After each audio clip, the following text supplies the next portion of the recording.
आइए खुदा के जिंदा कलाम में से लूका की मार्फत लिखी गई खुदावंद यीशु मसीह की अंजील उसका 11वां बाब और उसकी 33वीं आयत से लेकर 36वीं आयत तक खुदा के कलाम में रकम है। कोई शख्स चिराग जलाकर तहखाना में या पैमाना के नीचे नहीं रखता, बल्कि चिराग दान पर रखता है, ताकि अंदर आने वालों को रोशनी दिखाई दे। तेरे बदन का चिराग तेरी आंख है। जब तेरी आंख दुरुस्त है तो तेरा सारा बदन भी रोशन है, और जब खराब है तो तेरा बदन भी तारीक है। बस देख, जो रोशनी तुझ में है, तारीकी तो नहीं। बस अगर तेरा सारा बदन रोशन हुआ और कोई हिस्सा तारीक ना रहे, तो वो तमाम ऐसा रोशन होगा जैसा उस वक्त होता है जब चिराग अपनी चमक से तुझे रोशन करता है। आमीन। खुदा के कलाम के पढ़े सुने जाने के वसीले खुदा हमें बरकत बख्शे। आइए तशरीफ रखें। आज हमारा एक जो सिलसिला जारी है, अगर आपने उसको नोट किया है तो ये सिलसिला हमारा आज से तकरीबन 6 पीछे हफ्ते हम जाएंगे तो पता चलेगा कि पहला कलाम जो 6 हफ्ते पहले कलाम सुनाया गया था वो क्या था। पिछली दफ़ा मैंने उसको याद करवाया था, मैंने लिखा हुआ है सामने, मैं तेरे लिए। ये शख्स कैसा था? ये शख्स कैसा था? अंधा था। तो ये सुने उससे कहा मैं तेरे लिए। तो आपको समझ आ रही है ये आंखों के तल्लक से, ये बीनेपन के, अंधेपन के तल्लक से बातें चल रही हैं। ऐसा क्यों है? ऐसा हमें सोचने की जरूरत है। पिछली दफा कौन सा पैगाम था? तो आपने देखना शुरू किया या नहीं अभी तक? आपकी खामोशी बताती है कि कुछ रौला है। किए कुछ किए, एक बंदे की आवाज निकली, कुछ हुआ है। और जब निकाह होता है ना तो पुकार दी जाती है, तो पुकार पे कहा जाता है आपकी खामोशी जाहिर करती है कि आप मुतमिन है इस बात से कि ऐसा ही है। तो आपकी खामोशी जाहिर कर रही कि हाँ जो मैं कह रहा हूँ, आंखें खुली नहीं है। तो अभी तक खामोशी बता रही है कि वो वैसे का वैसे ही है। तो मज़े की बात यह है कि पहले मैंने जितने भी कलाम ग्रुप के अंदर डाले हैं, तकरीबन 200 से ज़्यादा पैगाम मैं अभी तक ग्रुप के अंदर डाल चुका हूँ। सबको सुनकर लोगों ने अप्रिशिएट किया, सर जी बहुत आला, बहुत अच्छा, बहुत बरकत पाई, बड़ा ये एक ऐसा पैगाम था जिस पर किसी ने जुर्रत नहीं की कुछ जवाब देने की। एक बंदे ने भी इकरार नहीं किया कि सर जी ये कलाम मेरे लिए था, मैं अंधा था, मैं अब देखता हूँ। राह चलते चलते यीशु ने ये काम कर भी दिया है, तो भी लगता है कि आंखें तो खुल गई हैं लेकिन जुबान अभी तक, तो इस पर भी कलाम होना चाहिए। ऐसा है ना? लेकिन अभी तक आंखों पर ही बात चलेगी। आज का मजमून क्या है? जो रोशनी तुझ में है इसको देखना है। जो रोशनी हम में है, जिस बात का घमंड हम में है, सानू बहुत को जमदा है। तो जो आउंदा है वो तरीकी तो नहीं, जो कुछ आता है वो तरीकी तो नहीं। आपको समझ आई कि जो कुछ आता है वो किसी गलत ट्रैक पर तो नहीं चल रहे। जो रोशनी तुझ में है वो देखना है कि वो तारीकी तो नहीं। पिछला पैगाम क्या था? मैं अंधा था अब देखता हूं। अगर पिछली दफा आंखें खुल गई हैं तो फिर अब हमने देखना है कि जो हमारी हालत है वो ठीक भी है या नहीं। अगर आप मानते हैं कि हमारी आंखें खुल गई हैं तो आंखें खुली हैं तो भी नजर आएगा ना। इससे पहले तो अंधे थे, पता नहीं गंदगी में थे, सही जगह पर थे, दुरुस्त थे, गलत थे, क्या कर रहे थे। अगर आंखें खुल गई हैं तो फिर आज हमने ये देखना है कि जो रोशनी मुझ में है वो तारीकी तो नहीं। ये मैंने पहाड़ बनाया है, ये पहाड़ बनाया है, ड्राइंग किया मैंने आपके सामने। ये पहाड़ बना हुआ है, 3 पहाड़ बनाए हैं मैंने, और ये 3 स्टेप हैं। इसको भी आगे चलकर किसी जगह पर ऐड करेंगे जहाँ पर खुदा ने तौफीक दी, इसको जोड़ना चाहा खुदा ने, क्योंकि खुदा ने मुझे दे दिया है। इसने जुड़ना कहाँ पर है मुझे इसका इल्म नहीं है, लेकिन ये जुड़ेगा जरूर। और आज के बाद जब आपने इसको सीख लेना है तो आपको 2 लाख मजमा हो, 1 लाख मजमा हो, 100 बंदा हो, 2 बंदे हो, 1 बंदा, जब सवाल किया जाए तो आपने जवाब देना है। अगर आप भी वहां हुए, मैं भी वहां हुआ, आपने जवाब ना दिया तो मैं सबके सामने आपकी बेइज्जती करूंगा। अगर आपने ये सीखने के बाद जवाब ना दिया तो सबके सामने बेइज्जती होगी। इसको आपने कान खोल के सुनना है, सीखना है कि ये चक्कर क्या था। ये वाला, ये यीशु मसीह के आज़माइश का चक्कर है। तो इसको आज जहां से इब्लीस ने सवाल किया और जहां से यीशु ने जवाब दिया, वो बातें सारी क्लियर होंगी। इब्लीस सवाल कहां से कर रहा था, यीशु जवाब कहां से दे रहा था। नीचे लिखा है उस पहाड़ का नाम क्या था जिस पर जाकर यीशु से उसने कहा दुनिया की सारी शान-ओ-शौकत को देख ले। दुनिया में वो कौन सा ऐसा पहाड़ है जिस पर चढ़े बंदा तो उसे पूरी दुनिया की शान-ओ-शौकत नजर आती है। लिखा है ना, यीशु को ले गया, उस ऊंचे पहाड़ पर ले गया जहां पर जाकर उसने दुनिया की सारी शान-ओ-शौकत उसे दिखाई है। आज हम उस पहाड़ का नाम ढूंढेंगे बाइबल से। आपको पता है, मैंने यहां पर सवाल किया है कि पहाड़ का नाम क्या था जिस पर यीशु को वो ले गया है और जाकर दुनिया की सारी शान-ओ-शौकत दिखाई। आप सीखना चाहेंगे? तो जब सीख लिया तो उसके बाद आपने फिर भूलना नहीं है, क्योंकि शायद ही कोई बंदा होगा जिसको इस पहाड़ का नाम मालूम होगा। और ये भी मुझे रात को ही खुदा ने बताया है। कलाम मैंने पहले भी इस पर सुनाया था, लेकिन रात को इसका नाम मुझे मालूम पड़ा है कि इस पहाड़ का नाम क्या था। सो बात को आगे बढ़ाते हैं। नंबर 1 पर लिखा है पस देख, पस देख जो रोशनी तुझ में है तारीकी तो नहीं। ये आज का हमारा टॉपिक है। पस क्या है? पस का मतलब क्या होता है?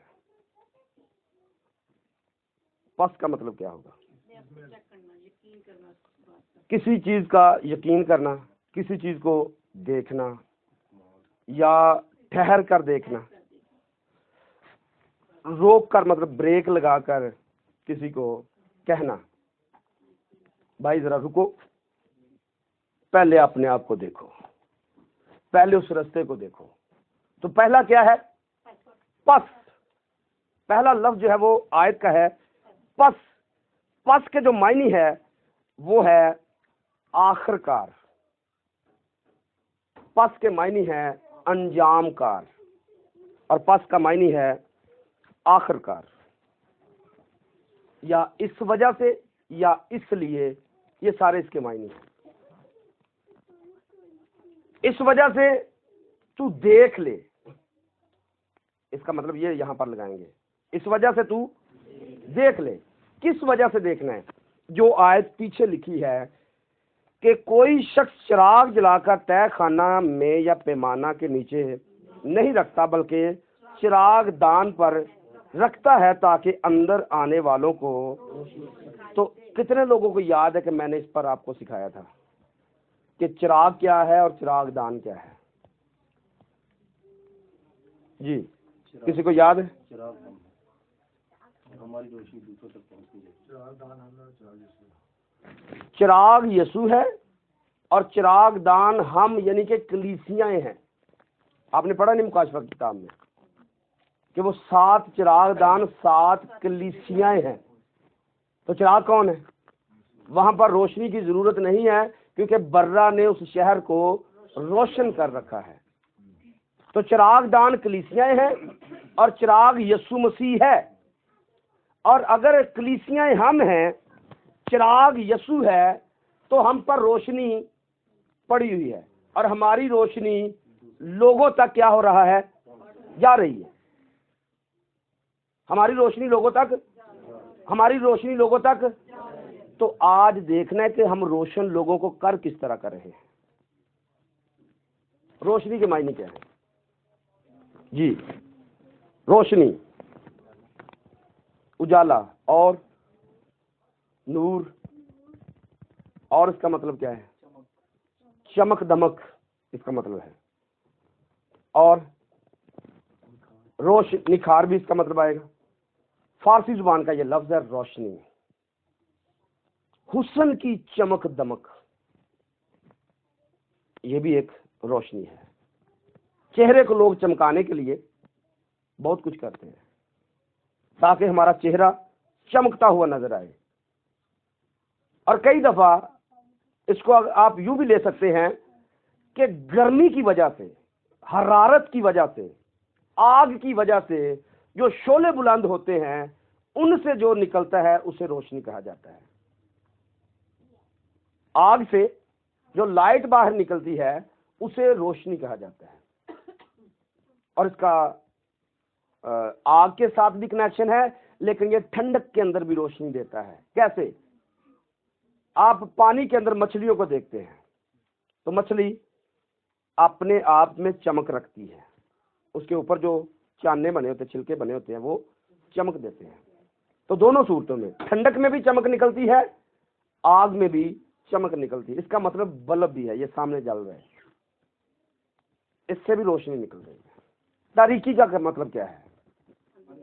अंधेरा। ये भी फारसी जुबान का लफ्ज है, तारीकी, अंधेरा। और इसका मतलब क्या होगा?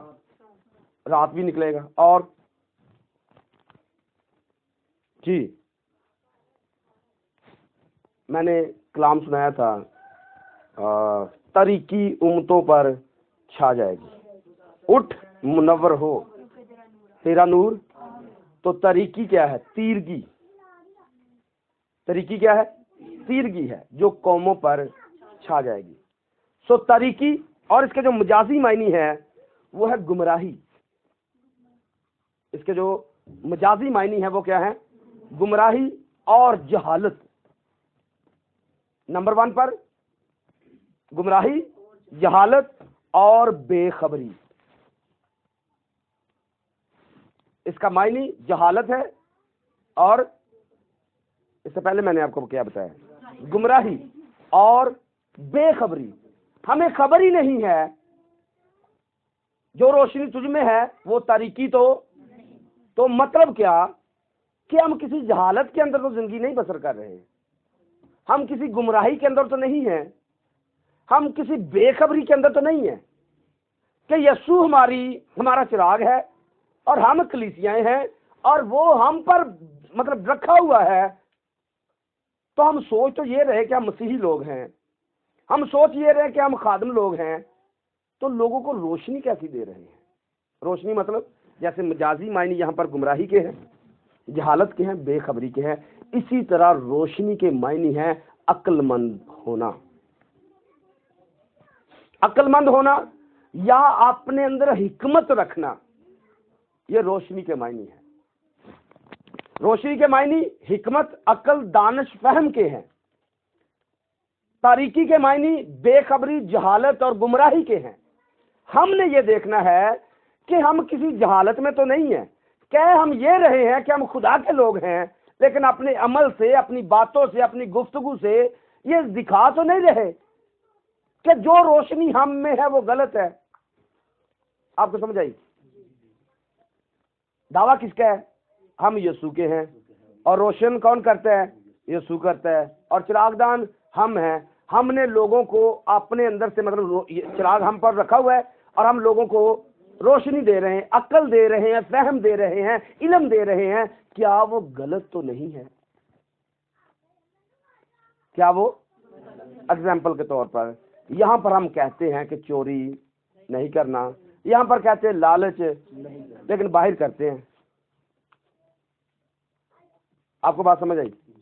यहाँ पर कहते हैं नहीं करना, बाहर करते हैं, तो हम बेखबरी के अंदर हैं, हम गुमराही के अंदर हैं। हम दावा किसका कर रहे हैं? रोशनी का, नूर का। मैं नूर हूं, यीशु मेरे साथ है, लेकिन अमल से क्या करते हैं? ये बात है, ये मजमून है। जो रोशनी तुझ में है तारीकी तो नहीं। आज हम इसको सीखने जा रहे हैं। मेरा ख्याल आपको बात समझ आई गई होगी, लेकिन इसको सीखना है और बाइबल से प्रूव करना है, और फिर इसको भी देखना है कि आज तक हम क्या देख रहे थे और ये है क्या। जो इल्म हम में है वो इल्म गलत तो नहीं है, जो रोशनी हम में है वो गलत तो नहीं है। यीशु को हम देख रहे थे, उसकी आज़माइश हुई, जो देख रहे थे आज तक लोगों को बता रहे थे, क्या वो दुरुस्त है या नहीं है? क्या गुमराही, जहालत, बेखबरी के अंदर है, या हकीकत में लोगों को वही बता रहे जो सही है? अब मुझे इस बात की समझ आ रही कि आप समझ पा रहे हैं। आइए देखिए बाइबल के अंदर क्या लिखा है। इमसाल की किताब 16वां बाब उसकी 25वीं आयत देखिए। ऐसी राह भी है जो इंसान को सीधी मालूम होती है, पर उसकी इंतहा में मौत की राहें हैं। मतलब पता मुझे है कि जिस ट्रैक पर मैं जा रहा हूं ये सही है, ये अपने आप में रोशनी ये है, अकल ये है, फहम सही है, ये है कि मैं जो कर रहा हूं या जो कर रही हूं ये दुरुस्त है। ऐसा ही है ना, ये लिखा है। ऐसी राह भी है या राहें भी हैं जो इंसान को, लेकिन आखिर में क्या है? तो यहां से हम ये करते रहे, मिन्नू बड़ी अकल है, मेरे वर्गा अकलमंदी कोई नहीं, या मुझे जो पता है दूसरे किसी को पता ही नहीं है। तो चेक ये करना है कि जो मैं कर रहा हूं, अगर आंखें खुल गई हैं तो पिछला पैगाम साथ रखना है, क्योंकि ये इसका सेकंड पार्ट है। मेरी आंखें, मैं अंधा था, अब बीना हूं, तो अगर मैं बीना हो चुका हूं तो अब देखना यह है कि जो मैं कर रहा था, जो सुन रहा था, जो सिखा रहा था, जिस राह पर जा रहा था, क्या वो राह दुरुस्त है भी या नहीं? मैं जिस राह पर जा रहा हूं, क्या वो राह खुदा की बादशाही तक जाएगी? क्या वो राह नए यरूशलेम तक जाएगी? जिस सफर को मैंने शुरू किया हुआ है, क्या ये खुदा की बादशाही में मुझे ले जाएगा? मैं जैसी जिंदगी बसर कर रहा हूं या कर रही हूं, ये मुझे खुदा की बादशाही में ले जाएगी? ये मेरा और आपका सोचने का वक्त है। अगर आंखें खुल गई हैं तो अब नजर आएगा मैं कर क्या रहा हूं, मैं जिंदगी कैसी बसर कर रहा हूं। मैंने आपको पैगाम दिया था, वो सिर्फ पैगाम ही था, मैं ऐसा समझता हूं, वो सिर्फ पैगाम ही था कि हम अपनी जिंदगी में खुदा को टाइम कितना देते हैं। क्योंकि जब ये पैगाम मिला था तब अंधे थे, पर अब तो देखते हैं ना, अब तो समझ है, सोच बूझ है। मैंने स्टडी वहां पर जब करा रहा था तो सबसे पहला मजमून मैंने वहां पर सुनाया इस्राएल के 2 घरानों के बारे में। किसी एक बंदे को भी पता नहीं कि मैंने क्या सुनाया था, किसी एक बंदे को भी पता नहीं है कि मैंने क्या सुनाया था और उसमें क्या था क्या नहीं था। तो वो वक्त 1 साल, 1.5 साल, 2 साल पहले का था। अब तो समझ आनी चाहिए। अब तो हमने अमाल की किताब को भी शुरू किया है कि जो सुना था उसकी पुख्तगी हमें मालूम हो जाए, हमें यकीन हो जाए, हम बलूगत के अंदर आ जाए, हम जवान हो जाएं, हम बड़े हो जाएं, वक्त के लिहाज से हम उस्ताद हो जाएं। तो हम दिन में, या हमारी जिंदगी उम्र की जो म्याद है वो 70 साल है। तो 70 सालों में हमने खुदा को टाइम कितना दिया? कुल मिला के हमने देखा था, अगर 2 घंटे बंदा जिस दिन से पैदा हुआ है उस दिन से 2 घंटे खुदा को देना शुरू करे तो कुल मिला के 70 सालों में 6 महीने टाइम बनता है। तो कितना एक्शन किया हमने आगे बढ़ाने के लिए, कोशिश की कि हमने 6 महीने देने, हमने सीख लिया है। तो अब हम पहले 2 घंटे देते, अब 4 घंटे दे के कम से कम 1 साल तो बन जाए। जो रोशनी हम में है वो तरीकी तो नहीं है, हम किसी गुमराही के अंदर तो नहीं है, हम किसी बेखबरी के अंदर तो नहीं है, हम किसी जहालत के अंदर तो नहीं है। आप इस बात का मुआवजा इसके साथ ना करें कि आपको सुनाया क्या जा रहा है, इस बात का मुआवजा इससे करें हम कर क्या रहे हैं। कलाम रोशनी है, कलाम दुरुस्त है। अपना मुआवजा करना है कि ये कलाम मेरे कदमों के लिए चिराग बना भी है या नहीं, ये मेरी राहों की रोशनी बना भी है या नहीं, मैंने इस रोशनी में चलना शुरू किया भी है या ऐसा गुमराही के अंदर हूं, जहालत के अंदर हूं। ऐसी राह भी है जो इंसान को, लेकिन आखिर में क्या बनेगा। राह तो एक ही था, समंदर में से गुजरना एक ही था ना, सारे गुजरे लेकिन पहुंचे उधर क्यों? क्योंकि उनकी राह चेंज हो गई थी, उनका तरीका बिगड़ गया था। उन्होंने जिंदा खुदा को छोड़कर और मबूदों को साथ जोड़ लिया था। उन्होंने खुदा परस्ती को छोड़कर दुनिया का फिक्र करना शुरू कर दिया था, बुत परस्ती शुरू कर दी थी, लालच और दुनिया की चीजों की हिस्स में पड़े हुए थे, इसीलिए तो वहां जा नहीं सके। ऐसी राह भी है जो इंसान को, आज बहुत सारे लोग हैं जो मंत्र पढ़ते हैं, तवीज धागे करते हैं, जादूगर हैं, और वो करते क्या है, कहते हैं ओ भाई रात को हमने बात की गजरुल गजलात की किताब पर, कोई आधा घंटा हमने बात की, बड़ी मजे की बातें थी और बड़ी खूबसूरत बातें थी। मैं अगर मेरा महबूब तुझसे मिले तो बताना मैं इश्क की बीमार। तो इश्क किसका चढ़ा हुआ है, किधर, गलत ट्रैक पर तो नहीं है। इश्क में तो खबर ही नहीं होती, एक ही चीज सूझती है, सिर्फ वो जिसके आप आशिक हैं। तो हम किसके आशिक हैं? बातों से, लेकिन हकीकत में कुछ और बेखबरी के अंदर है। गजरुल गजलात सुपर हिट किताब है बाइबल की, सबसे खूबसूरत किताब, बाकी भी खूबसूरत है लेकिन इश्क से, प्यार से, मोहब्बत से, शायरो शायरी से भरी हुई। वहां पर यीशु आपको किसी और रंग में नजर आएगा, वहां पर महबूब किसी और रंग में नजर आएगा। वहां पर लिखा है कि जब मैं वहां से निकली ढूंढने के लिए, किसको? यीशु को, अपने महबूब को ढूंढने के लिए निकली, और आगे पहरे वालों ने मुझे घेर लिया और क्या किया, मेरी चादर ऊपर से उतार ली।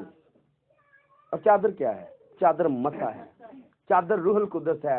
ये पहरे वाले कौन है? ये मिशनें हैं, तंजीमें हैं जिन्होंने चादर ऊपर से उतार ली है और यीशु को मिलने मार रहे हैं। चर्चों में बंद कर करके पादरी मार रहे हैं।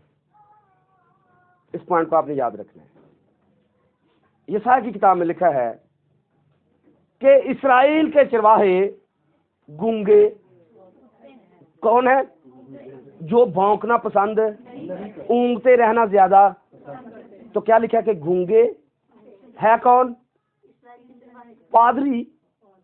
वो क्या है? ये पादरियों से मैं मुखातब हूं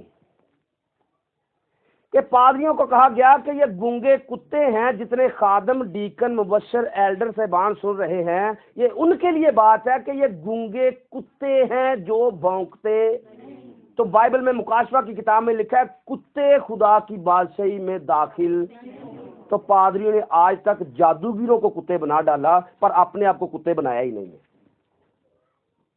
ये पादरियों के लिए लाइन है, क्या जो रोशनी आप में है वो तारीकी तो नहीं है? जो रोशनी खादमों आपके अंदर है वो तारीकी तो नहीं है? आप किसी बेखबरी के अंदर तो नहीं है? आप जहालत के अंदर तो नहीं है? आप गुमराही के अंदर तो नहीं है? क्या आपकी भी आज तक आंखें नहीं खुली हैं? पहरे वालों ने मेरी चादर उतार ली है और मुझे घायल किया है, मारा है। अगर मेरा महबूब यरूशलेम की बेटियों तुम्हें मिले तो बताना मैं इश्क की बीमार हूं। यहां किसी गिरजे के अंदर मुझे बंद कर रखा है, यहां किसी 2-4 खानदानों को घेर कर मुझे भी घुटन के अंदर बंद कर रखा है। मैं यीशु को बताना मैं तुझे मिलना चाहती हूं, लेकिन ये पहरे वाले मुझे मार रहे हैं, जो मुझे आप तक आने, अपना उल्लू सीधा करने के चक्कर में रहते हैं, मुझे खाने के चक्कर में रहते हैं, मेरी चीजें खाने के चक्कर में रहते हैं, लेकिन सच्चाई मुझे बताते नहीं है।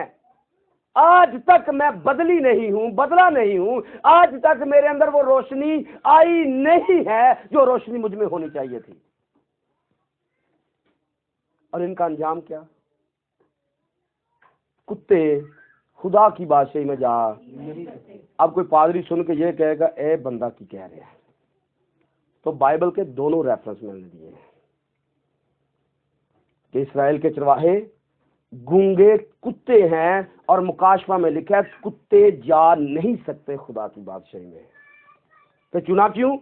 खुदा का काम करने के लिए। इसराइलियों को अगर मुआफी नहीं है, वो समंदर में से गुजरे हैं, वो नहीं जा पाए, तो हमारे लिए क्या है?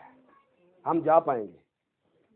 तो जो रोशनी हम में है, गौर करना है वो तरीकी तो नहीं है। ऐसी राहें भी हैं जो इंसान को सीधी मालूम होती हैं, पर आखिर में क्या है? कुत्ते वहां दाखिल नहीं हो सकेंगे। अब तो यहाँ चौधर है, इज्जत है, पेंट कोट टाइयां है, चंदे मिलते, खाने मिलते हैं, तो फिर ये क्या ये वो अमीर शख्स की तरह नहीं होंगे कि जिन्होंने अपनी जिंदगी में सारी चीजें हासिल कर ली, लेकिन वहां पर अब्राहम की गोद में पहुंच ना सके। तो आपने सोचना है कि जो रोशनी हम में है वो तारीकी तो नहीं है। आगे बढ़ेंगे। इंसाल की किताब 26 बाब और उसकी 12वीं आयत पढ़िए। इंसाल 26:12। क्या तू उसको जो अपनी नजर में दना है देखता है? क्या तू उसको जो अपनी नजर में दना है देखता है? उसके मुकाबला में अहमक से ज्यादा उम्मीद है। मैं आपसे सवाल पूछूंगा, जो ये लिखा है कि क्या तू उसको जो अपनी नजर में दना है देखता है, आपको कोई बंदा ऐसा नजर आ रहा है कि जो सिर्फ आप ये कहे कि मैं दना, मुझसे अक्लमंद कोई नहीं है, मुझसे ज्यादा समझदार? क्या आपने कभी ऐसे शख्स को देखा है जी? ऐसे शख्स को कभी देखा है कि जो ये कहे मेरे तो वादे सियाना कोई नहीं? आपकी खामोशी जाहिर करती कि आपने कभी नहीं देखा, लेकिन मैं देखता हूं कि जो किसी बंदे को बंदा नहीं समझते, जो किसी बंदे को और यस्सु भी नहीं समझते। क्यों? अगर समझते होते तो उसकी बातें ना मानते। यस्सु तो साढ़े तो बाद यस्सु सियाना बन गया, साढ़े तो वड्डा है, असि उदियां गल्लां मन्नीए। मैं ऐसे लोगों को जानता हूं, नाम नहीं लूंगा। आप में भी कोई ऐसा नहीं है जो सिर्फ अपनी निगाह में दानिशमंद है। और आगे क्या लिखे? उसके मुकाबला में अहमक ज्यादा, अहमक से ज्यादा उम्मीद है। ਜਿਹੜਾ ਬੰਦਾ ਆਪਣੇ ਆਪ ਨੂੰ ਬੜਾ ਚਾਤਰ ਸਮਝਦਾ ਨਾ, ਉਹਦੇ ਨਾਲੋਂ ਬੇਵਕੂਫ ਤੇ ਜ਼ਿਆਦਾ ਉਮੀਦ ਕੀਤੀ ਜਾ ਸਕਦੀ ਹੈ। ਕਿ ਚਾਤਰ ਬੰਦਾ ਕੁਝ ਵੀ ਖੁਦਾ ਨੂੰ ਨਹੀਂ ਦੇਗਾ, ਪਰ ਬੇਵਕੂਫ ਗੱਲਾਂ ਚ ਆ ਕੇ ਕੁਛ ਨਾ ਕੁਛ ਦੇ ਹੀ ਦੇਗਾ। ਹਾਂ, ਚਾਤਰ ਸਿਆਣਾ ਹੈ ਨਾ ਮਾਲ ਭਰਨ ਨੂੰ, ਤੇ ਬੇਵਕੂਫ ਗੱਲਾਂ ਚ ਆ ਕੇ ਦੇ ਹੀ ਦੇਗਾ। ਉਹਦੇ ਤੋਂ ਉਮੀਦ ਕੀਤੀ ਜਾ ਸਕਦੀ ਬੇਵਕੂਫ ਤੋਂ, ਲੇਕਿन ਚਾਤਰ ਤੋਂ ਕੋਈ ਉਮੀਦ, क्योंकि अपनी निगाह से ज्यादा दानिशमंद है ना। माल जमा करांगा, कोठरियां भन के वड्डियां करके माल पूरा करांगा, ये वो लिखा है ना। तो रात भी नहीं कटेगा चातर, तो गां निकल जाएगा। तो अहमक उससे जो अपनी निगाह में दानिशमंद है, उससे अहमक से ज्यादा उम्मीद की जा सकती है कि अहमक कुछ ना कुछ खुदा वास्ते कर लेगा, पर जो अपनी निगाह से दानिशमंद है उसे तो कोई उम्मीद नहीं है। आगे देखिए, यशायाह की किताब में चलेंगे 5 बाब उसकी 21-20वीं आयत से। यशायाह 5 उन पर अफसोस। अब गौर से सुनना है, ये साया निकाल लें, 5 बाब उसकी 20वीं आयत पढ़े। उन पर अफसोस उन पर अफसोस जो बदी को नेकी जो बदी को नेकी और नेकी को बदी और नेकी को बदी कहते हैं। मतलब उन पर अफसोस जो बदी को नेकी नस्वार को अच्छी बात, और ऐसा ही है ना, नेकी को बदी। मतलब बदी है ना। बाइबल में बहुत सारे लोग कहते हैं सिगटा पीने का कितने लिखा है, लिखा ही नहीं ना, तो फिर पादरी फस जाते हैं मेरे वर्गे तो उन्होंने जवाब की दिए। लेकिन बाइबल में लिखा है अपना पैसा उस चीज पर खर्च ना कर जिससे पेट नहीं भरता। तो दसो तुम्हें ना पेट भर जाना, हाँ उल्टा फिफरे। तो ऐसा बंदा की करता है, ओ भाई ये सही है जो बाइबल च लिखा ही नहीं, पर बाइबल च अकल तो लिखी है ना कि अकल मांग लो खुदा को, वो दे देगा। उन पर अफसोस जो बदी को नेकी और नेकी को बदी कहते हैं और नूर की जगह और नूर की जगह तारीकी को तारीकी की जगह नूर को देते हैं। उन पर क्या है, शाबाश, उन पर शाबाश के चंगा कर रहे हो, शैतान को अच्छा समझ रहे हो, नूर यस्सु जो है उसको बुरा समझ रहे हो। नेकी खुदा है, बदी शैतान है। जो शैतान को यस्सु से ज्यादा, खुदा से ज्यादा पसंद करते हैं उनको शाबाश दी जा रही इस आयत में, ऐसा ही है ना। उन पर शाबाश, शाबाश ताड़े ठीक जगह ते लगे। उन पर अफसोस कि जो नेकी बदी को नेकी और नेकी को बदी कहते हैं और नूर की जगह तारीकी को और तारीकी की जगह नूर को देते हैं, और शरीनी के बदले तलखी और तलखी के बदले ते जिथे तुहानू कौड़ा होना चाहिए, सच बकना चाहिए, उत्थे मिठियां मिठियां चोपड़ियां चोपड़ियां ला के निकल जाते हैं, क्योंकि खरियां खरियां सुनाइयां तो माल पानी लभना, तो जे खरियां सुना दित्तियां तो फिर रौला हो जाएगा। तो जिथे कौड़ी करनी होंदी उत्थे मिठी ला के अपना काम सीधा कर लिया। और ये सिर्फ पादरियां दा हाल नहीं, आवाम दा भी ये हाल है। दफ्तरां च इंज ही करदे ने, ड्यूटियां ते इंज ही काम चला रहे हैं, कौड़ी की जगह तो मिठी, तो मिठी की जगह ते कौड़ी करके ते अपना निजाम। अगली आयत पढ़िए क्या लिखा है, उन पर अफसोस जो अपनी नजर में दानिशमंद, जो अपनी नजर में क्या है, दानिशमंद हैं और अपनी निगाह में साहिब इम्तियाज, अपनी निगाह में साहिब इम्तियाज हैं। बाइबल पढ़े ना पढ़े इससे कोई सरोकार, अपने फैसले आप ही करिए उन्होंने, और जो बाइबल कहती है उसको मानना सुनना। अपनी निगाह में दानिशमंद है, बाइबल कुछ बता रही है, कर कुछ रहे हैं। उन पर अफसोस जो नेकी को बदी और बदी को नेकी कहते हैं। आपको बात समझ आ रही? आप इस बात को समझ पा रहे हैं कि हम बात क्या कर रहे हैं? जो रोशनी तुझ में है, कभी मतलब इंज तो नहीं ऐसी भी काम चला रहे कि जिसे कौड़ी गल करनी होंगी उसे चापलूसी करके ते अगे निकल जाने हैं। अगर तो अखां खुल गई ने तो फिर तो नजर आएगा, अगर अखां नहीं खुलियां तो फिर आज भी नजर आना नहीं है जी। उन पर अफसोस।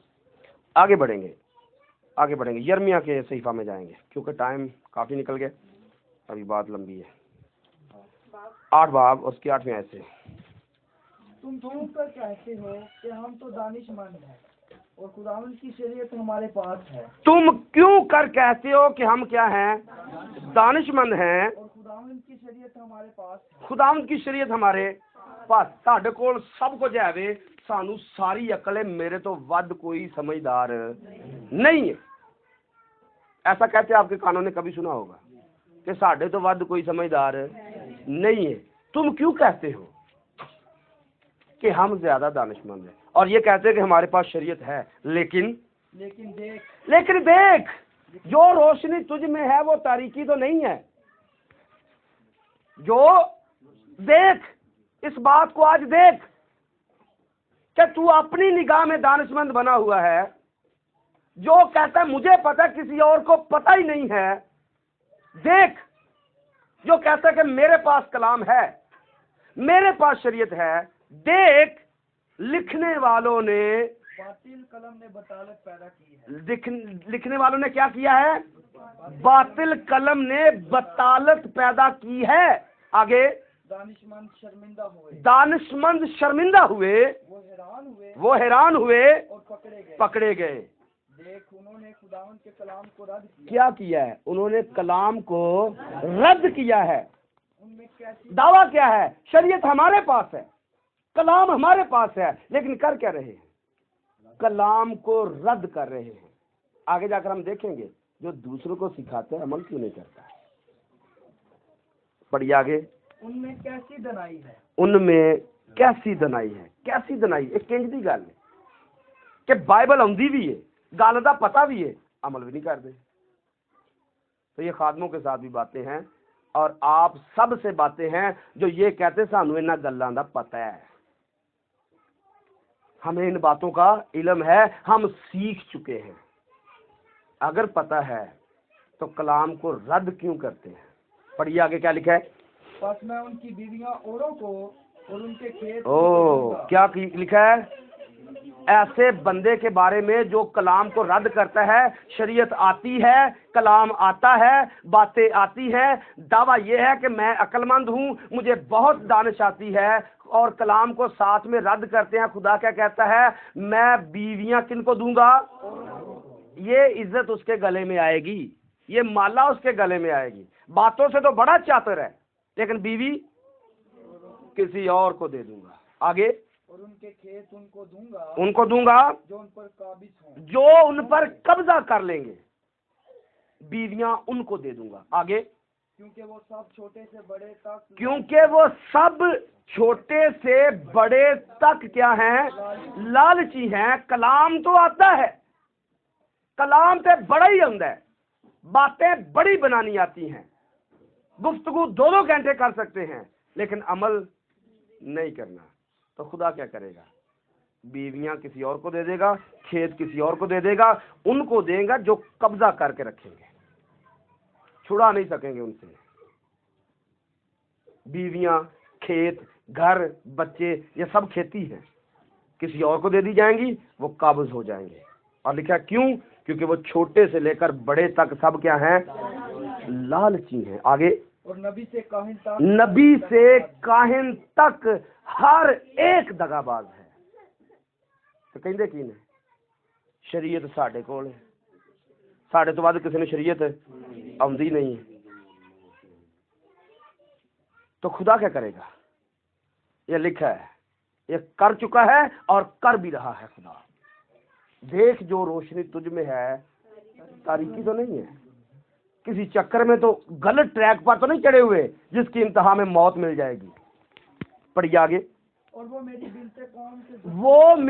बिनते कौम के जख्म को यूं ही सलामती कहते हैं, कहकर अच्छा करते हैं, क्योंकि काम ते कोई हो नहीं दिया ते मुंह ही सलामती। खुदा बरकत दे, खुदा बरकत दे, बेटा खुदा बरकत दे, भैन खुदा बरकत दे पर मिलती मुलती।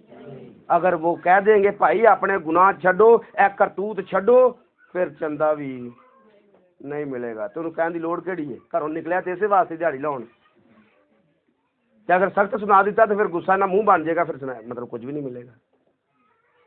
ऐसे ही सलामती है। पता भी है कि बंदा ठीक ही नहीं हो रहा, तो सलामती कैसे हो सकती है? हाँ, जो प्रॉब्लम है वो बताई नहीं है, बंदा ठीक नहीं है, बंदा दुरुस्त नहीं है, खुदा की राह पर चल नहीं रहा है, तो फिर कैसे कह सकते सलामती है? सलामती तो यसू है, सलामती खुदा है। यहोवा शलूम, शलूम का मतलब सलाम है, सलामती है।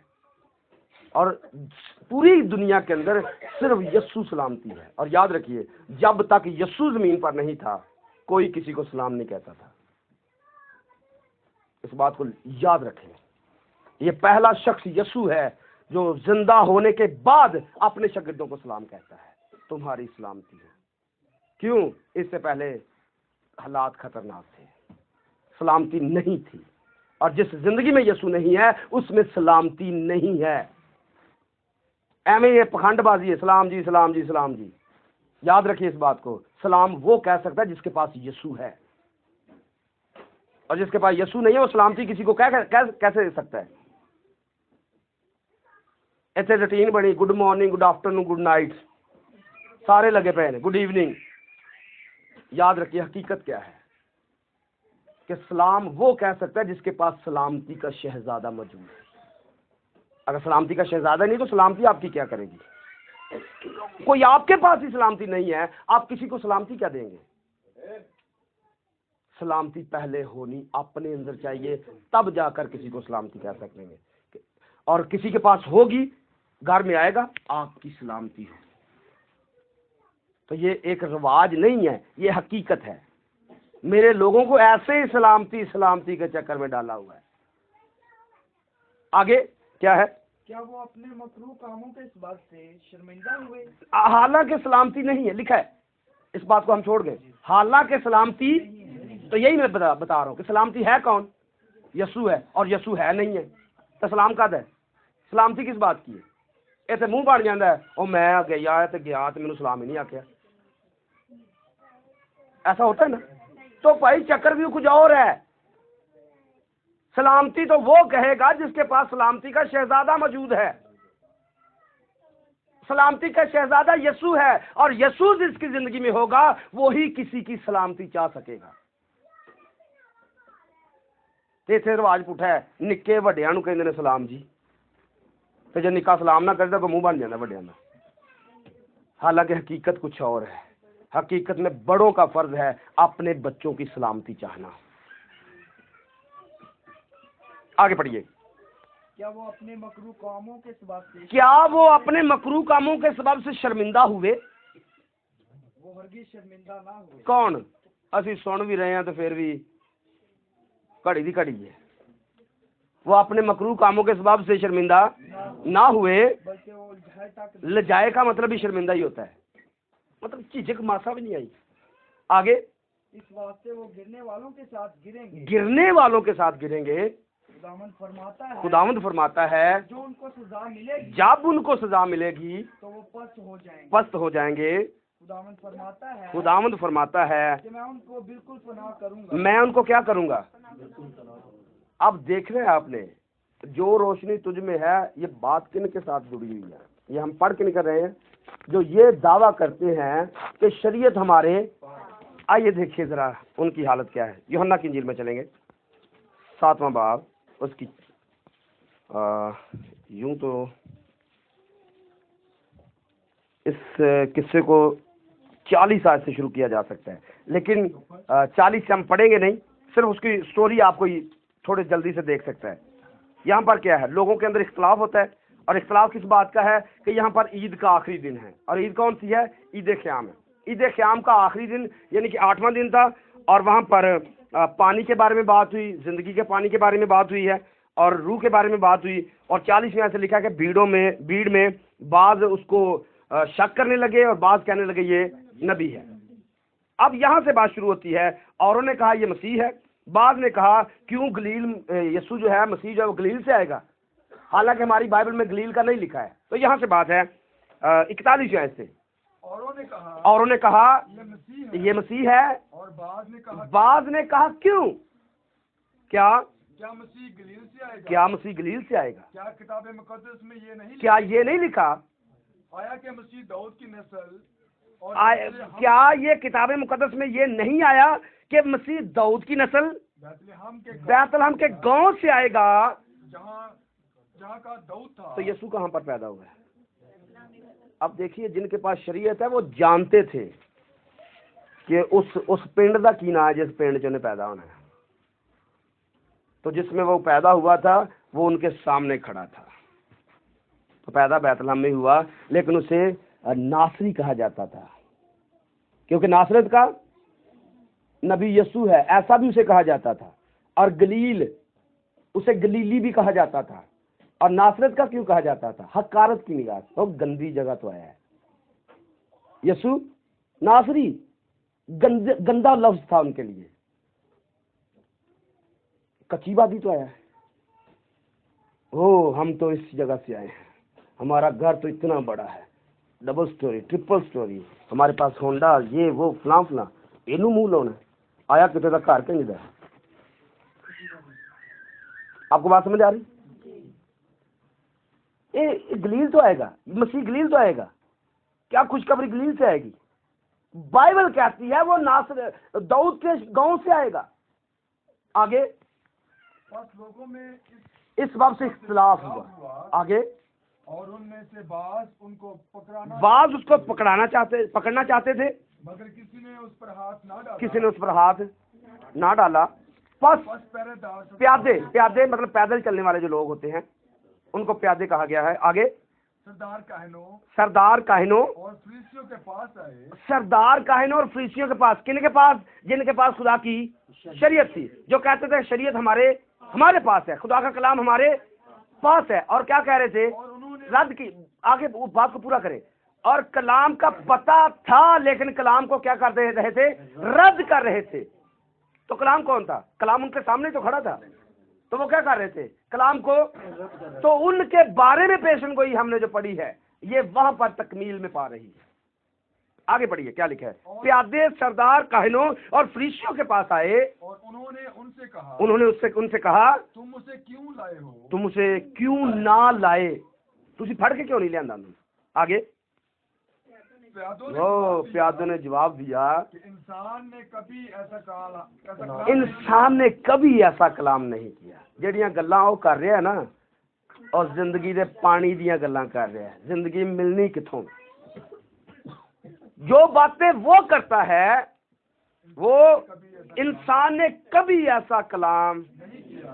तो कौन कर सकता है? खुदा कर सकता है। जिंदगी की बातें खुदा कर सकता है। तो प्यादे तो बात को समझ रहे थे, पर फरीसी जिनके पास शरीयत की किताबें मौजूद थी वो क्या कहेंगे? आगे पढ़िए। हाँ, फरीसियों ने जवाब दिया क्या तुम भी गुमराह हो गए? तुसी भी गए? बंदे तो साढ़े सी, एक बारी कलाम सुन के आए थे जनाब, फारग हो गए। अगली बात क्या है? भला सरदारों या फरीसियों में से भला सरदारों जिन्होंने को शरीयत है, जिन्होंने पता है उन्हें केड़े पिंड च पैदा होना है, क्या उनमें से भी कोई उस पर ईमान लाया? कोई साढ़े जो सरदारां चो फकी फरीसियां चो कोई ईमान ले? कैसी शेखी है, कैसा बड़ा फखर है। शरीयत हमारे पास है और कलाम को रद्द कर रहे हैं और फखर महसूस कर रहे हैं।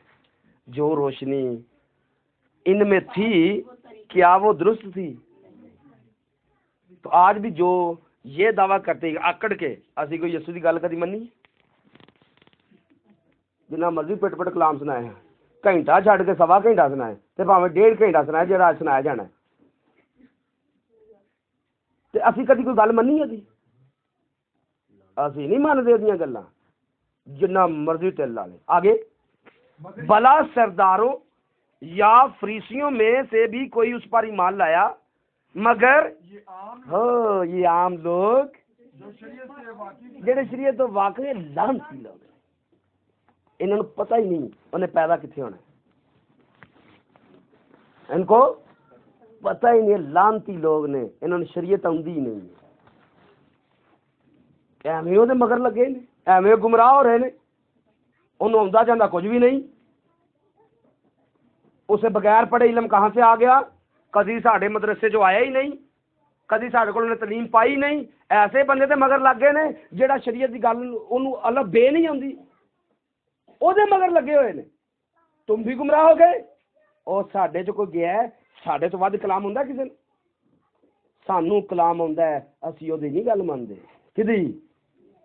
किदी सानू कलाम आउंदा है जी, सानू कलाम कहो ना, सानू कलाम आउंदा है, पर यसू की गल नहीं मननी।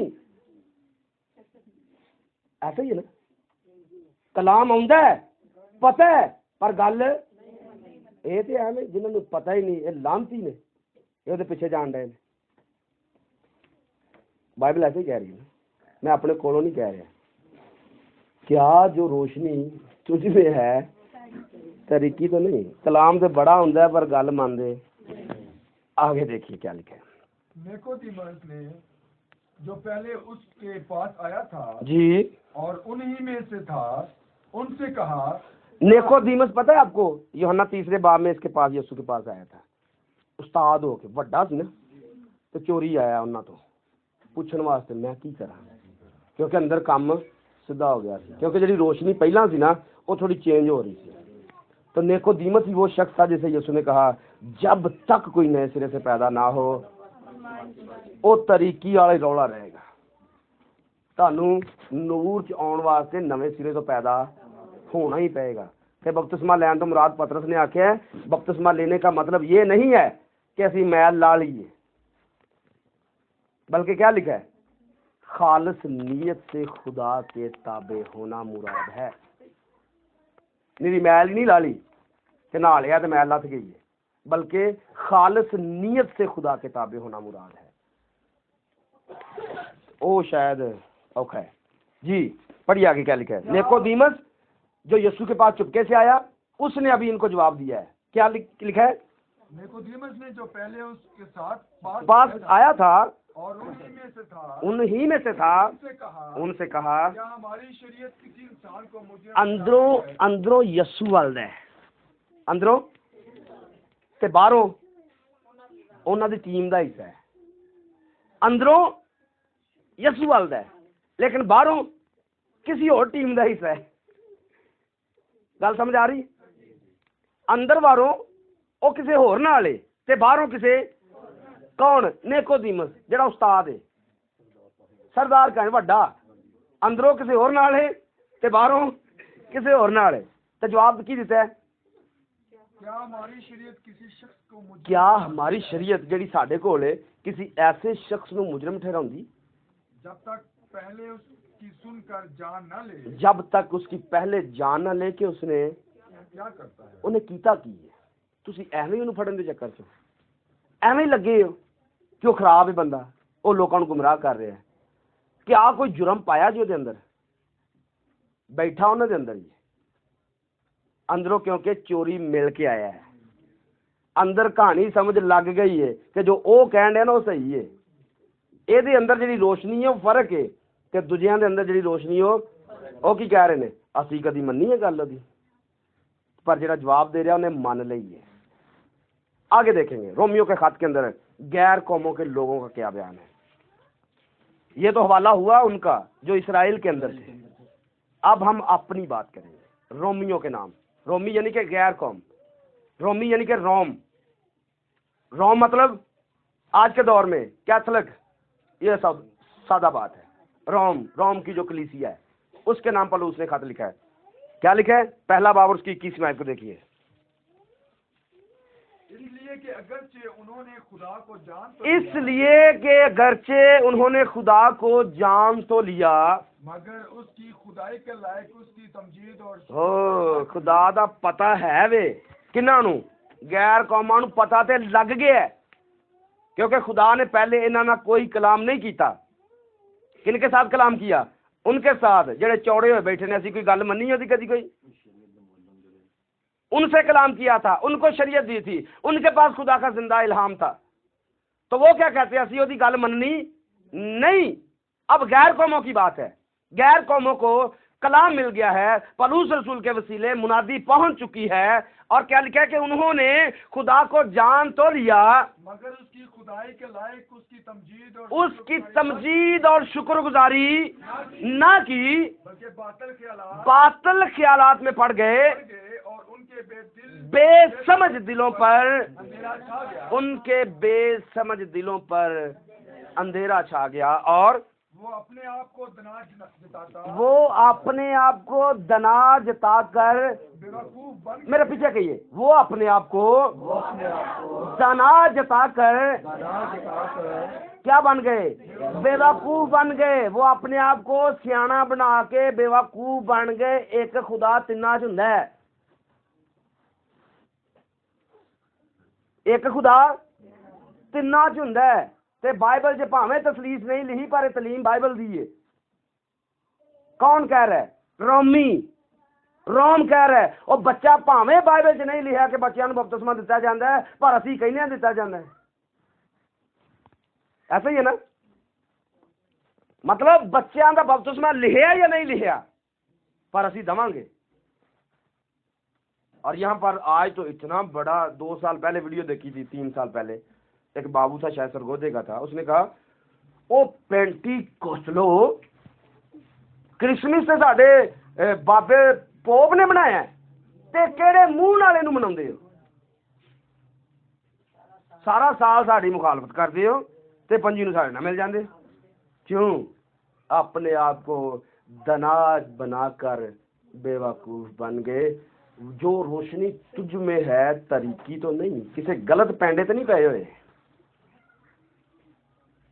ऐसी राह भी है जो इंसान को सीधी मालूम ना उत्ते की है। यसू साडे चिरागदान असी ते यसू साडे उत्ते वे ते दे किहदी रोशनी दे आ, यसू दी, किंज दी जिहड़ी बाइबल च लिखी नहीं, तो लोकां नूं वो रोशनी देई जा रहे। पढ़िए आगे क्या लिखा है, और गैर फानी खुदा के जलाल को फानी इंसान और परिंदों और चिपाओं और कीड़े मकोड़ों की सूरत में बदल डाला, कीड़े मकोड़ों की सूरत में बदल डाला। आमीन। सो वो अपने आप को दना जताकर बेवकूफ बन गए। पहले हमने इस्राएल को देखा, अब हमने गैर कौमों को देखा। आगे देखेंगे क्या लिखा है, रोमियो 2 बाब उसकी 19वीं आयत को देखेंगे। और अगर तुझको इस 19 आयत से और अगर तुझको यही है, जी जी ठीक है। और अगर तुझको इस बात पर भी और अगर तुझको इस बात पर भी भरोसा है कि मैं अंधों का रहनुमा, अब देख रहे हैं, पहले इस्राएल की बात है, चरवाहों की बात है, अब गैर कौमों की बात है।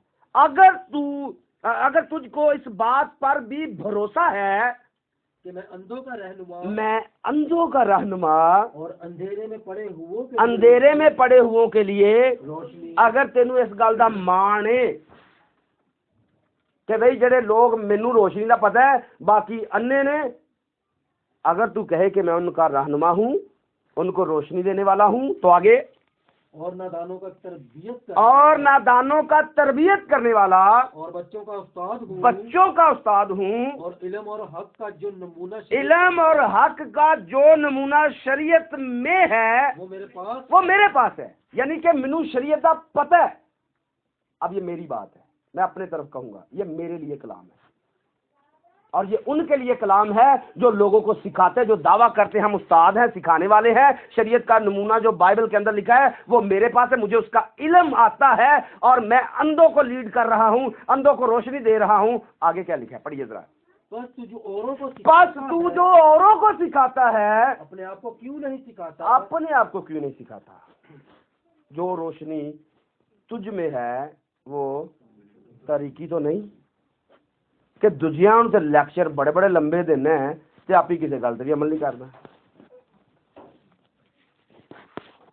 दूसरों को जो सिखाता है, क्या सिखाता है, पढ़िए आगे। तू जो बात करता है, तू जो नसीहत करता है, बात का मतलब नसीहत है, तू जो नसीहत करता है कि चोरी ना करना, आप खुद क्यों चोरी करता है? आप क्यों चोरी करना है? चोरी मतलब चोरी क्या? चोरी का मतलब क्या है? जिस चीज को हमारा हक नहीं है, मतलब मेरा हक नहीं है उस पर, लेकिन उसको पता भी नहीं है और मैंने चलो उनका पता लगा है और ध्यान से किसी और पासे लगा है ना, तो चोरी क्या? वक्त की चोरी। वक्त खुदा को देना नहीं है। कलाम की चोरी, बात पता है माननी नहीं है, चोरी कर लेना। औरों को सिखाता है, खुद क्यों चोरी करता है? आगे। तू जो कहता है जिना ना करना, आप खुद क्यों खुद जिना करता है? आगे। तू जो बुतों से नफरत रखता है, तू जो बुतों से नफरत रखता है, आप खुद क्यों मंदिरों को लूटता है? ये हिंदी जुबान में मंदिर है, लेकिन अगर इसको हिंदी में जाकर देखेंगे तो हिंदी वो हैकल को भी मंदिर कहते हैं। जो हिंदुस्तान के अंदर हमारे मसीह बहन भाई हैं वो हैकल को मंदिर कहते हैं। मंदिर मतलब खुदा का घर, और खुदा का घर कौन है? हम है। खुदा का घर, खुदा हम में रहता है। और नफरत किस बात से है? बुतों से। नफरत बुतों से। और बुत क्या है? बुत परस्ती क्या है? लालच बुत परस्ती के बराबर है। तालीम तो दे रहे हैं, लालच नहीं करना, तो आप ही लुट क्यों ना रहे हैं? आपको बात समझ आई? पादरियों ने शायद भावें ना आए, ਤੁਹਾਨੂੰ आ जाएगी, कहन के गलत तशरीह की सू, ਇਹਦਾ ਤੇ मतलब बनता ही नहीं, ਮੰਨਣੀ जो नहीं तो ना कर ओए ए पादरी बाकी गल्लां तो सही कीतियां सू, पर आ गल सही नहीं सू कीती, वे अपने मतलब की गल कर गई। क्योंकि मुझे पता है ऐसे लोग पैगाम सुनते, मुझे फीडबैक भी मिलता है, यह गल वो कह रहे थे सही नहीं की थी। एक दिन मुझे किसी ने फ़ोन किया कि सर जी वो मेरा अजीज बैठा था सुन रहा था, तो उसने कहा जी ये पादरी विच विच गल्लां तो सही करदा, तो विच विच सही नहीं करदा, तू एल्डर है। तो मैं अगों पता की गया, मैं कहा जिन्नियां सही है ना उन्होंने दे पैसे मैनूं लैके भेज दे, ते बाकी जिन्नियां खराब ने उन्होंने कहा उसदे पैसे ना दे। फिर यही कहना है ना कि तू पैसे दें दे, अगर मेहरबानी है तेरी सुन लिया, तो इस बात को समझिए। खुद कहता है बुतों से नफरत है मुझे, तो हम कह रहे हैं बुत परस्ती क्या है? लालच बुत परस्ती के, ते बाकी लोगों को सिखा रहे हैं कि बुत परस्ती सही नहीं है, ते आप ही लालच ना भरिया है, ते लुटना किन्हां नूं है? खुदा दा घर कौन है? असी नफरत लोगों ने सिखा रहे मैनूं बुतां तो है, ते खुदा दे घर नूं लुटन दे हैं लालची बन के, अपना काम सीधा करने लिए। औरों को जो सिखाता है खुद उस पर अमल क्यों नहीं करता? जो रोशनी तुझ में है वो तरीकी तो नहीं है, किसी चक्कर में गलत ट्रैक पर तो नहीं चढ़ा हुआ, ऐसी राहों पर तो नहीं चढ़ा हुआ जिसके आखिर में तुझे मौत मिलेगी। देखिए आगे पहला करंथियों 3 उसकी 18वीं आयत को देखिए। कोई अपने आप को फरेब ना दे, कोई अपने आप को फरेब ना दे, अगर कोई तुम में अपने आप को इस जहान में हकीम अगर कोई अपने आप को इस जहान में बाइबल डॉक्टर समझे, हकीम का मतलब डॉक्टर है, हकीम का मतलब दवाइयाँ देने वाला है, हकीम का मतलब बीमारों को अच्छा करने वाला है। और आजकल तो बहुत सारे बाइबल के डॉक्टर भी बने हुए हैं, बाइबल बीमार हो चुकी है और इसको ठीक कर रहे हैं, बाइबल डॉक्टर। अगर कोई अपने आप को बड़ा सियाना समझे कि मैं हकीम हाँ, नबज फड़ के चेक कर लेना कि बीमारी की है, तो वो क्या करे? तो वो बेवकूफ बने, वो बेवकूफ बने ताकि हकीम हो जाए, क्योंकि दुनिया की हिकमत खुदा के नजदीक क्या है? मेरे पीछे पढ़िए, क्योंकि दुनिया की हिकमत खुदा के नजदीक बेवकूफ़ी है। वो अपने आप को दना बनाकर बेवकूफ बन गए। किसकी नज़र में? सियाने बन गए अपनी नज़र च, पर इन्हां सियाने नूं खुदा बेवकूफ कह रहा है। अगर किसी ने अकलमंद बनना है तो उन्होंने बेवकूफ बनना पड़ेगा। किस तरह? जैसे पलूस कहता है कि लोग हमें बेवकूफ कहते हैं, तो असीं बर्दाश्त करने ठीक है। किहदे वास्ते? काम पहुँचना चाहिए, कलाम पहुँचना चाहिए। तुसीं बेवकूफ कहो, तुसीं जो मर्जी कहो, पर असीं कलाम खुदा दा पूरा करना है। फिर इसलिए वो कह सकता है मैंने पूरी मुनादी कर दी है। पढ़िए आगे क्या लिखा है, क्योंकि दुनिया की हिकमत खुदा के नजदीक बेवकूफ़ी है। चुनाचे लिखा है कि वो हकीमों को उन्हीं की चालाकी में फंसा देता है कि तुसी बहुते चातर हो, खुदा उन्हां दीयां गल्लां च उन्हां नूं फसा देंदा है।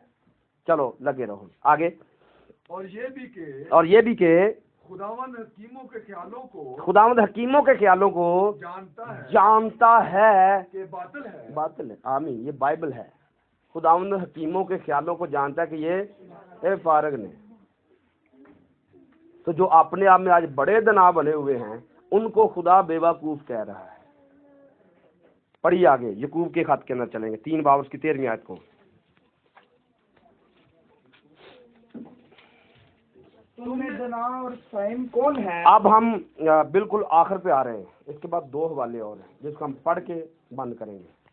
लिखा है तुम में दना और फहीम कौन है? जो ऐसा हो वो अपने कामों को नेक चाल चलन के वसीला से, जो ऐसा हो वो अपने कामों को नेक चाल चलन के वसीला से उस हिलम के साथ जाहिर करे जो हिकमत से पैदा होता है। तुम में कौन ऐसा है? कोई ऐसा है? जो ऐसा करे उस हिलम के साथ जाहिर करे जो हिकमत से पैदा होता है। आगे लेकिन अगर तुम अपने दिल में सख्त हसद और तफरीके रखते हो तो 14वीं आयत को सुनिए गौर से। लेकिन अगर तुम अपने दिल में सख्त हसद और तफरीके रखते हो तो हक के खिलाफ ना शेखी मारो, तो हक के खिलाफ ना शेखी मारो, ना झूठ बोलो। आगे ये हिकमत वो नहीं जो ऊपर से आती है, उतरती है, बल्कि दुनियावी और नफसानी और शैतानी है। अगर आप में खुदा की हिकमत नहीं है, अगर खुदा से आपने हिकमत ली नहीं है, तो दुनियावी गल्लां ने, दुनियावी हिकमत है और ये शैतानी हिकमत है। अपनी चाल ते लाई रख दे। अगर हसद और तफरीके हैं तो असी सियाणापन कीता है। अपने अंदर हसद रख के बैठे हैं, गुस्सा तफरीके रख के बैठे हैं, तो ये नहीं पता चौधरी दे शिकंजे च ते अपने आप की चातर, दानिशमंद, अक्लमंद, और इस बात का इल्म नहीं है कि हमें शैतान यूज कर रहा है। अपने आप को दना जताकर बेवकूफ बन रहे हैं। आगे इसलिए कि जहाँ हसद और तफरीका होता है वहाँ फसाद और हर तरह का बुरा काम भी होता है। वहाँ फसाद और हर तरह का बुरा काम भी होता है। आगे मगर जो हिकमत ऊपर से आती है अव्वल तो वो अब ये टेस्टर लगाएं अपने आप को कि मैं सियाणा केड़ी गल दा।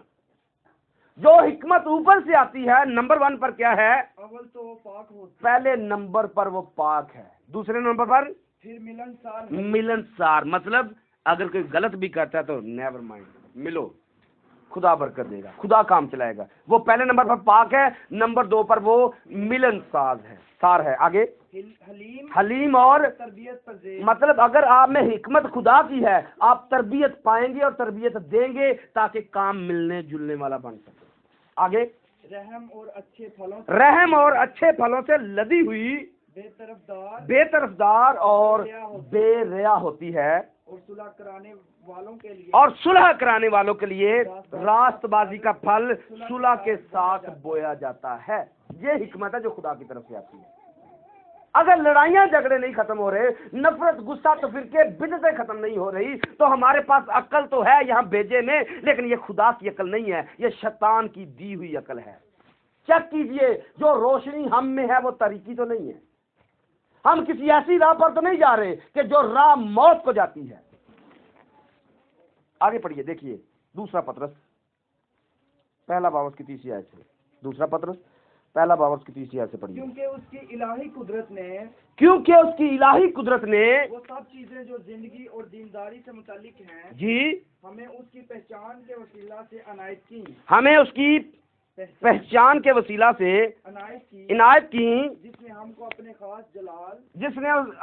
खास जलाल और नेकी के जरिया से बुलाया, जिनके बाद उसने हमसे कीमती और निहायत बड़े वादे किए जी। आगे ताकि उनके वसीला से तुम उस खराबी से छूट कर जो दुनिया में बुरी ख्वाहिश के सबब से है ज़ाते इलाही में शरीक हो जाओ। जो खराबी दुनिया में है, अगर उसको जिंदगी से निकाल देंगे तो हम शरीक किस में होंगे? और ज़ाते इलाही कौन है? खुदा है। हम उसमें शरीक हो जाएंगे। आगे इसी बाइस तुम अपनी तरफ से तमाम कोशिश करके अपने ईमान पर नेकी। अब देखिए, नंबर 1 पर क्या है? ईमान। नंबर 2 पर क्या है? नेकी। और नेकी पर मार्फत। एक मिनट रुकिए जरा। मार्फत पर परहेजगारी, और परहेजगारी पर सब्र। इस पर क्या है? नंबर 5 पर क्या है? सब्र। नंबर 6 पर क्या है? दीनदारी। और दीनदारी पर बरादराना उल्फत। और बरादराना उल्फत पर मोहब्बत बढ़ाओ। मोहब्बत को क्या करना है? बढ़ाना है। देखिए कि क्या ये मोहब्बत हम में है? बंदे खुदा के हैं लेकिन मोहब्बत करते नहीं हैं। तो जो रोशनी हम में है, क्या वो शैतान की तरफ से है? जो अकल हम में है वो शैतान की तरफ से या खुदा की तरफ से है?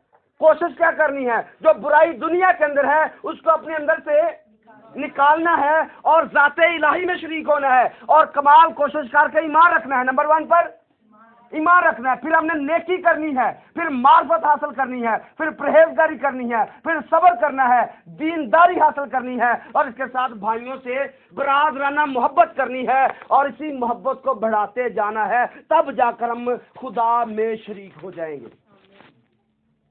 तो क्या आज तक ये रोशनी अंदर आई है या जो रोशनी हम में है वो गुनाह ही चल रहा है? पढ़िए आगे क्या लिखा है। क्योंकि अगर ये बातें तुम में मौजूद हों, क्योंकि ये बातें अगर तुम में मौजूद हों और ज्यादा भी होती जाएं, और ज्यादा, मतलब कौन सी बातें?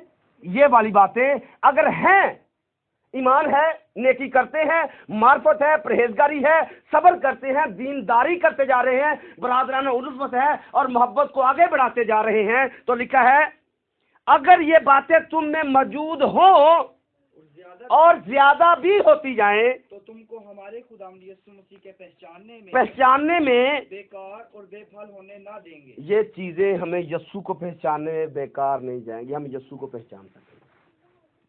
आगे, और जिसमें ये बातें ना हो, अब देखिए, जिसमें ये बातें ना हो वो अंधा है। वो कौन है? अंधा है। अगर आज तक नजर नहीं आया तो आपके लिए वो पैगाम कोई असर नहीं रखता कि आप कह सके मैं अंधा था अब देखता हूं। अगर ये नहीं कर रहे तो हम क्या हैं? अंधे हैं और कोताह नजर। और अपने पहले गुनाहों को, मतलब जब बपतिस्मा लिया था हम पहले गुनाहों को के धोए जाने को भूले बैठे। सानू खुदा ने ਕੱਢ ਤੇ ਲਿਆ ਸੀ ਤਾਂ ਕਿ ਅਸੀਂ ਉੱਚ ਸ਼ਰੀਕ ਹੋ ਜਾਈਏ, ਲੇਕਿਨ ਅਸੀਂ ਉਹਨਾਂ ਨੂੰ ਭੁੱਲ ਚੁੱਕੇ ਕਿ ਅਸੀਂ ਬਪਤਿਸਮਾ ਲੈ ਬੈਠੇ ਆ ਤੇ ਅਸੀਂ ਇਹਨਾਂ ਚੀਜ਼ਾਂ ਦੇ ਉੱਤੇ ਵੱਧ नहीं रहे। आपको समझ आई कि जो रोशनी तुझ में है तारीकी तो नहीं है, किसी गलत राह पर तो नहीं जा रहे हैं। अब देखिए यहां पर इसको ऐड करेंगे, क्योंकि मैंने कहा था इसको किसी जगह पर ऐड करेंगे। तो ये देखिए, ये यीशु मसीह की आजमाइश हो रही है, यहां पर यीशु की आजमाइश हो रही है। और आजमाइश पर देखिए, मेरे साथ देखिए, मत्ती की इंजील 4 बाब में जाएंगे, 4 बाब की 4 आयत को देखेंगे। उसने जवाब में कहा लिखा है। अच्छा, इससे पहले पहली ऐसे पढ़ लें क्योंकि सवाल पीछे है। उस वक्त रूह यीशु को जंगल में ले गया ताकि इब्लीस से आजमाया। अब यीशु कहाँ पर है?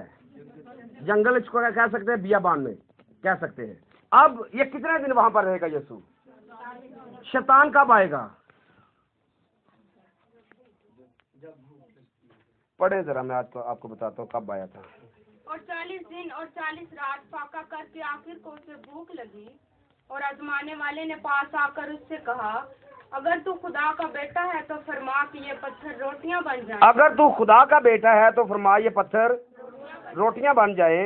उसने जवाब में कहा लिखा है कि आदमी सिर्फ रोटी ही से जीता ना रहेगा। आदमी सिर्फ रोटी ही से जीता ना रहेगा, बल्कि हर बात जो खुदा के मुंह से निकलती है। अब इसके साथ मरकज की इंजील निकालिए, वहां पर क्या लिखा है? पहला बाब उसकी 13वीं आयत से देखिए। और वो बियाबान में 40 दिन तक शैतान से आजमाया गया। कितने दिन तक आजमाया गया? 40 दिन तक शैतान उसे आजमाता रहा है। एक दिन नहीं आजमाया, 2 दिन नहीं आजमाया, 40 दिन लगातार उसने आजमाया है। आपके पास हवाला है, इसको रिपीट करके पढ़िए, बार बार पढ़िए। यीशु जब जंगल के अंदर चला गया है तो उसने 40 दिनों का वेट नहीं किया है कि हमारा वो वेट करता रहे। आप ये दुआ कर रहे हैं, अब ये कलाम पढ़ रहे हैं, अब ये रोजे के अंदर हैं, चलो थोड़ी भूख लगेगी फिर जाऊंगा। नहीं, वो भूख लगने से पहले तड़पाता रहता है। अगर रोजा रखा है तो सवेरे 4 बजे उठा देगा तो भूख अंदर लगी होगी। ओ आज रोजा रखा तो भूख सवेरे ही लग गई। इस बात का मुशाहदा करें और डीकेगा नहीं कि 6 बजे तक भूख लगनी। 40 दिन तक यीशु को आजमाता रहा है। और वो तो मत्ती के इंजील में फाइनल लिखा हुआ है कि जब उसे भूख लगी। भूख किस बात की लगी है? इस बात को परखने की कोशिश, समझने की कोशिश करें, उसको भूख किस बात की लगी है। अब जब वो कहेगा कि पत्थरों से क्या रोटियां बन जाए, तो आगे जवाब क्या देगा? ये चेता भूल गई थी यीशु ने भूख लग गई। इस बात के मुकाशफा को हासिल करने की कोशिश करें, भूख किस बात की लगी है, और फिर सलीब के आखिरी वक्त पर उसे प्यास किस चीज की लगेगी। ते भुख की लगी थी, 40 दिन हो गए ने, अगे जाके मैं काम शुरू करना है खुदा की बादशाही के फैलाने का, क्योंकि बपतिस्मा ले चुका है, 40 दिन आजमाइश पूरी हो चुकी है, अब भूख है। 1 मिनट हुए जंगल से बाहर निकला, जाके मुनादी करना शुरू करना, और ये यीशु करेगा चौथे बाब के अंदर। उस वक्त से उसने ये कहना और शुरू कर दिया, खुदा की बादशाही नजदीक आ गई है, खुदा की बादशाही की भूख लगी हुई है, लोगों के गुनाह माफ करने की भूख लगी हुई है, लोगों को बीमारियों से निकालने की भूख लगी हुई है, लोगों को निजात देने की भूख लगी हुई है। रोटियां भी भूख नहीं लगी तो लिखा कहां पर है? यह वाला पढ़ ले, इस्तिस्ना की किताब 8 बाब की 3 आयत, इसको लिंक करें, आज इसको अपने साथ लिंक करें कि सवाल क्या किया है, यीशु ने जवाब कहां से दिया है। ये जवाब है आपका, इस्तिस्ना 8 बाब और 30 की आयत। और उसने तुझको आजिज किया, उसने तुझको आजिज भी किया और तुझको भूखा होने दिया। किसको? इसराइलियों को पीछे, लेकिन नबूवत किसकी है? नबूवत यीशु की है। उसने आजिज होने भी दिया और तुझको भूखा होने दिया, और वो मन जिसे ना तू ना तेरे बाप दादा जानते थे, कोई भी नहीं जानता था, तुझको खिलाया ताकि तुझको सिखाए। क्या करे? तुझको क्या सिखाए? कि इंसान सिर्फ रोटी से जीता ना रहेगा, बल्कि हर बात से जो खुदावंद के मुंह से निकलती है। और खुदावंद कौन था? वही तो था जो उसके सामने था, और जब वो बातें कर रहा है तब तक उसका पेट भर रहा है और शैतान शर्मिंदा हो रहा है। तो भूख किस बात की है? शैतान को शिकस्त देने की भूख है। और यहां से हवाला यीशु ने कोट किया है। नंबर 1 पर क्या था? जंगल में गया, बियाबान में कितने दिन आजमाइश हुई? 40 दिन। और फिर 40 का अदद क्या है? 40 के अदद पर हम अमाल की किताब में सीखेंगे, इसको हम छोड़ देते हैं क्योंकि अमाल की किताब में आएगा, कल आज रात को या कल आएगा, इस पर हम बात करेंगे। 40 दिन ही क्यों यीशु ने आजमाइश की है, उसकी आजमाइश हुई है, वजह क्या है? 40 दिन के बाद क्यों आसमान पर गया है, ये अमाल की किताब में सीखेंगे। सो नंबर 1 पर, और पॉइंट क्या है? रोटी। नंबर 1 पर क्या है? आगे देखिए, आगे क्या है? 6ठी आयत को पढ़िए, मत्ती की 6ठी आयत, चौथे बाब की 6ठी आयत देखिए। और अगर तू खुदा का बेटा है, अगर तू खुदा का बेटा है, तो क्या शक था इसमें? पता इसको भी था कि ये खुदा का बेटा है, क्योंकि जब पतरस और यीशु गन्नेसरत की झील को जा रहे थे तो यीशु ने तूफान को ढांटा है और कहा पानी से सख्त हो जा। तो चेले क्या करते आपस में? ये कौन है? ये कौन है? हवा भी इसका कहना मान रहे। शिगिर्दों को पता, तेना बुजुर्गों को पता था। जैसे ही कश्ती से उतरेगा तो लश्कर से भरा हुआ बंदा सामने खड़ा होगा। खुदा के बेटे, तू हमें अजाब में डालने के लिए आ गया है। क्यों बोला? यीशु ने बोलने का मौका दिया। किसी जगह पर लिखा है कि वो बोलने नहीं देता था, अब बोलने दे रहा। क्यों? क्योंकि इनके भेजे में बात आए, इनके भेजे में आए कि पानी की कश्ती से सवाल पूछन रहे हो, जवाब उन्होंने को। शैतान को पता है ये खुदा का बेटा है, पर यहां पर क्या कह रहे हैं? अगर तू खुदा का बेटा, शक पैदा करता है तो करे क्या? लिखे, पढ़िए पढ़िए जरा क्या लिखा है। अगर तू खुदा का बेटा है, अगर तू खुदा का बेटा है तो अपने ताई नीचे गिरा अपने ताई नीचे गिरा दे, क्योंकि लिखा है। किधर लिखा है? निकालिए ज़बूर 91। आपने इधर जाना, आप इधर ज़बूर 91 देखिए और उसकी 12वीं आयत देखिए। वो तुझे अपने हाथों पर उठा लेंगे, वो तुझे अपने हाथों पर उठा लेंगे, ताकि ऐसा ना हो। अब यीशु और शैतान दोनों को देखिए, दोनों हवाले बाइबल से आ रहे हैं। आज भी बहुत सारे हैं जो लोगों को गुमराह करते हैं, बाइबल से हवाला देते हैं, लेकिन कर क्या रहे हैं? गुमराह कर रहे हैं। शैतान क्या कर रहा था? गुमराह कर रहा था। बाइबल का सहारा लेकर बाइबल से गिराने की कोशिश कर रहे हैं। क्या लिखा है? वो तुझे अपने हाथों पर उठा लेंगे। ये शैतान कह रहा था वो तुझे अब तेरी बाबत लिखा है। दाऊद नूं नहीं सी पता कि पता नहीं किहदे बारे में कह रहा, लेकिन शैतान नूं पता है एक किहदे बारे लिखाया जा रहा है। तेरी बाबत लिखा है कि तुझे अपने हाथों पर उठा लेंगे, और ताकि ऐसा ना हो कि तेरे पाँव को पत्थर से ठेस लगे।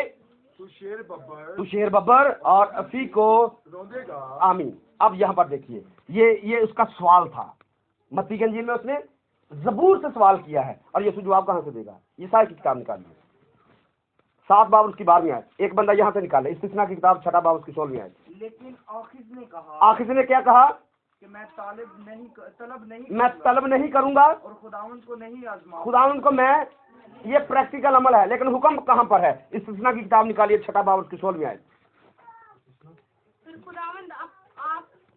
खुदावंद अपने खुदा को मत आजमाना। क्या लिखा है कि तू खुदावंद अपने खुदा को, मत आजमाना। 6 बाब की 16वीं आयत है जी। तुम खुदावंद अपने खुदा को मत आजमाना, जैसा तुमने उसे मसा में आजमाया था तुम उसको मत। और यीशु यहाँ से जवाब दे रहा है। आपको समझ आ रही है कि कहाँ कहाँ लिखा है? नंबर 3 पर आगे आइए, मत्ती की इंजील 4 बाब की 9 आयत में देखिए क्या लिखा है यहाँ पर। और उससे कहा अगर तू झुककर मुझे सजदा करे तो ये सब कुछ तुझे दे दूंगा। ये सब कुछ क्या करूंगा? अब सजदे की बात है। सजदा कर और मैं सब कुछ तुझे दे दूंगा। अब यीशु जवाब क्या देंगे? इस्तिस्ना की किताब 6 बाब उसकी 13वीं आयत निकालिए। इस्तिस्ना की किताब 6 बाब 13वीं आयत। और खुदावंद अपने खुदा का खौफ मानना और उसी की इबादत करना और उसी के नाम की कसम खाना। खरूज 20 बाब उसकी 5वीं आयत में चलेंगे जी। 20:5। तू उनके आगे सजदा ना करना। अगर आप पीछे 4वीं आयत को पढ़े तो यहाँ पर लिखा है कि तू अपने लिए कोई तराशी हुई मूरत ना बनाना, ना किसी चीज की सूरत बनाना जो ऊपर आसमान में या नीचे जमीन पर या जमीन के नीचे पानी में है। तू उनके आगे सजदा ना करना, ना उनकी इबादत करना। मैं खुदावंद तेरा खुदा गयूर गैरत वाला खुदा हूँ, और जो मुझसे अदावत रखते हैं उनकी औलाद को 3री और 4थी पुश्त तक बाप दादा की बदकारी की सजा देता हूँ। आगे, और हजारों पर जो मुझसे मोहब्बत रखते मेरे हुक्मों को मानते हैं रहम करता हूँ। आमीन। तो यीशु ने खरूज की किताब से हवाला दिया है। उन 10 हुक्मों पर तवज्जो दिलाई है। तू मुझे कह रहा मुझे सजदा कर, मैंने हुक्म दिया था खुदावंद अपने खुदा को सजदा कर, और तू मुझे कह रहा है सजदा करने को। ये तो हो गया हवालों के हिसाब से। नंबर 1 पर क्या था? रोटी। नंबर 2 पर क्या था? नीचे गिरा दे। और यहां पर मिलेगा क्या जी? निकालिए 6ठी आयत को निकालिए, मत्ती 4:6। अगर तू खुदा का बेटा है जी पढ़िए। अगर तू खुदा का बेटा है तो अपने पैर नीचे गिरा दे जी, क्योंकि लिखा है कि वो तेरी बाबत अपने फरिश्तों को हुक्म देगा। अब यहाँ पर खुदा की आजमाइश की बात है।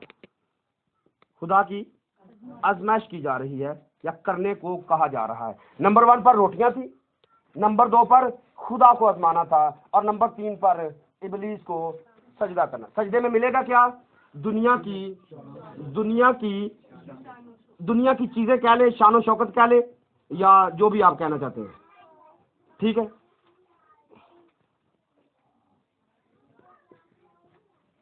दुनिया की शान शौकत मिलेगी अगर शैतान को सजदा किया जाएगा तो। अब 3 चीजें यहाँ पर हैं। मैंने आपको कहा मुझे बताइए इस पहाड़ का नाम क्या है जिस पर यीशु को वो लेके जाता है। ये तो मैंने आपको सिर्फ हवाले दिए हैं। अब पहले नंबर पर उसने क्या किया? यीशु को पत्थर दिया है। ये पत्थर के बारे में कहा, पत्थर से क्या ये रोटियां बन जाएं क्योंकि तुझे भूख लगी। ये आजमाइश का पहला लेवल है। आजमाइश का और लेवल क्या है कि जब भी इबलीस किसी को गिराने की कोशिश करता है तो कहां से? पहले उन बाल जमे ने उन्होंने खवाना भी तो है ना। बालों नूं ऐ करना ते बालों नूं ते बंदा पहले हले जी, ऐसा ही है ना। ये 3 स्टेप है। पहले हल्ले के अंदर वो बच्चों की पेट की बात करता है, अपने पेट की बात करता है। पैसा पैसा तो बाद की बात है, पहले रोटी है, पहले रोटी है, रोटी के चक्कर में वो गिराता है और फिर खुदा को गिराने की बात करता है। खुदा की आजमाइश कर, खुदा की आजमाइश कर। कैसे करता है? शेखी मरवाने के लिए अपने आप को हैकल से नीचे गिरा दे। मतलब हैकल, हम हैकल हैं, अपने आप को इस चक्कर में, रोटी के चक्कर में डालकर इस हैकल से अपने आप को, तेनू कुछ भी नहीं होएगा, तू खुदा दा बंदा है, तौबा की बपतिस्मा लिया है, तेनू कड़ा चक्कर है? गिरा दे, हैकल से नीचे गिरा दे। और हैकल हम खुद हैं और हमारे म्यार से वो हमें नीचे गिराना चाहता है। और होगा क्या? खुदा की आजमाइश होगी। खुदा तेनू चुक लेगा, बचा लेगा। बाइबल च लिखा 7 वारी डिगेगा तो तेनू चुक लेगा। तेरी बाबत ही साढ़े बारे च लिखा है साधकां दे बारे कि 7 वारी डिगणगे ते उन्हां नू, ते तेनू केड़ा मसला है? रोटी छोटी के चक्कर च लगा है। और नंबर 3 पर क्या है?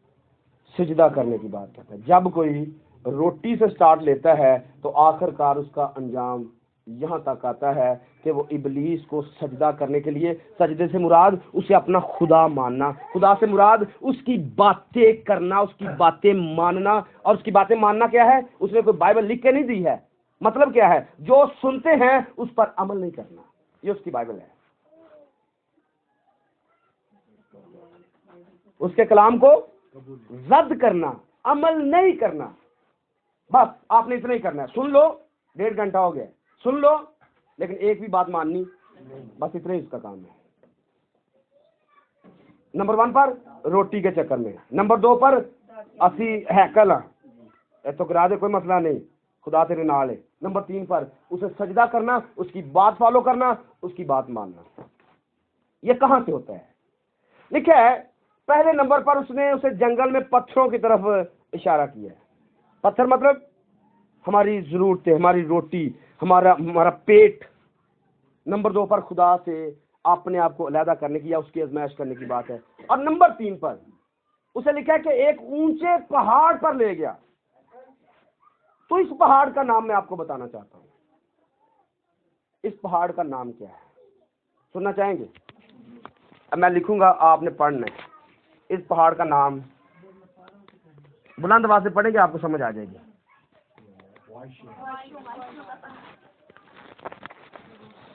ये क्या है? पहाड़ का नाम क्या है? आइए देखिए, याकूब पहला बाब की 15वीं आयत। फिर ख्वाहिश हमला होकर गुनाह को फिर ख्वाहिश हमला होकर क्या होता है? गुनाह को जनती है। और गुनाह जब बढ़ चुका, यीशु को क्या कर रहा था? अंदर रोटी के अंदर ख्वाहिश पैदा कर रहा था। स्टार्ट कहां से लिया है? ख्वाहिश से लिया है। और यहां से ख्वाहिश हमला होगी तो इसको, इसके इस लेवल को ऊपर ऊपर ऊपर, मतलब पहले तो बंदा काम एदू करता है ना कि पैसे रोटी चाहिए, जरूरत है रोटी खानी है, लेकिन जैसे खानी का पूरा होता है तो फिर जमा करने में, ऐसे ही ना, फिर जमा करने में, फिर जमा करते करते करते एक ऐसे लेवल पर जहां पर पूरी दुनिया नजर आएगी। मेरे को नहीं है, ऐसे ही ना। स्टार्ट कहां से होगा? रोटी तो जाना किथे वे? दुनिया की शानो शौकत। स्टार्ट रोटी से लेगा और फंसाएगा कहां पर? दुनिया की शानो शौकत पर। और जब दुनिया की शानो शौकत की इस पहाड़ पर चढ़ जाएंगे जिसका नाम ख्वाहिश है, और यह ख्वाहिश ऐसी चीज है जो कभी पूरी नहीं होती है। ख्वाहिश बढ़ती जाती है। आज छोटा मोटरसाइकिल है, कल बड़ा आएगा, बड़ा अच्छा नहीं लगता, गाड़ी आएगी, गाड़ी अच्छी नहीं लगती, गाड़ी चेंज करेंगे, यह भी अच्छी नहीं है, इससे आगे जाएंगे। क्या होगा? ख्वाहिश मिटती नहीं है, ख्वाहिश बढ़ती जाती है। और ये इब्लीस का पैटर्न है, वो रोटी का झांसा देकर आपको दुनिया की चीजों के चक्कर में डालता है। और इन्हीं के अंदर यीशु को डाल रहा था, इन्हीं के अंदर। आप मुझे बताइए, जो रोशनी आप में है वो तरीकी तो नहीं है? हाँ, बाइबल आउंदी तो बड़ी है, पर कलाम नू रद्द करना है। बाइबल आउंदी से बड़ी है लेकिन बाइबल की मननी, तो क्या जो रोशनी आप में है वो तरीकी तो नहीं है। ये आज का पैगाम है। ये पहाड़ है, ख्वाहिशों का पहाड़। याद रखिए, यीशु किसी भी जगह पर उसके पीछे नहीं गया, वहां पर बैठे बैठे वो प्लानिंग दे रहा है। अगर हो भी हैकल की दीवार हो भी, किंगरे को दीवार बना लेते हैं, तो कभी भी यीशु हैकल के ऊपर चढ़ा नहीं है। वो वहां पर बैठे बैठे प्लानिंग दे रहा था। अच्छा, रोटी तो इनकार करते ही, तो चल काम कर लेने हैं। अच्छा, एक काम नहीं किया तो चल दुनिया की शान शौकत दिखा देने हैं। और कहां पर मैंने आपको सारी चीजें कहां पर दिखाई हैं? इधर खड़े खड़े दिखाई है। तो यीशु कभी भी ना जंगल में गया है, ना यीशु किसी बियाबा मतलब हैकल के ऊपर चढ़ा है, और यीशु किसी भी पहाड़ के ऊपर चढ़ा नहीं है। वो पहाड़ ख्वाहिशों का ही पहाड़ था, जिसके ऊपर चढ़ा कर वो बंदे को ऊपर से सब्ज बाग दिखाता है।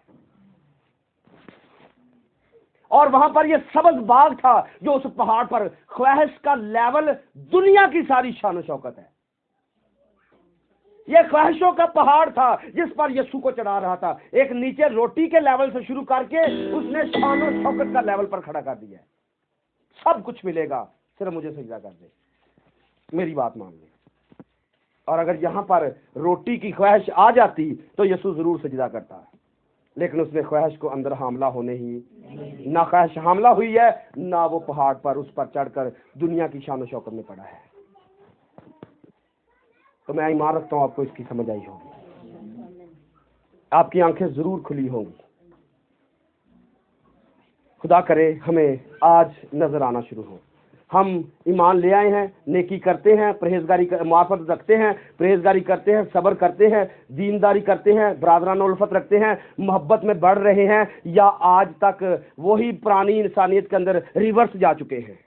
जो रोशनी आप में है, देखिए वो तारीकी तो नहीं है। अगर तारीकी है तो इस तरीके को अपनी जिंदगी से निकालिए। आइए अपनी आंखों को बंद करें, सर को झुकाएं। Praise the Lord. खुदा आपको इस कलाम को कबूल करने की तौफीक दे।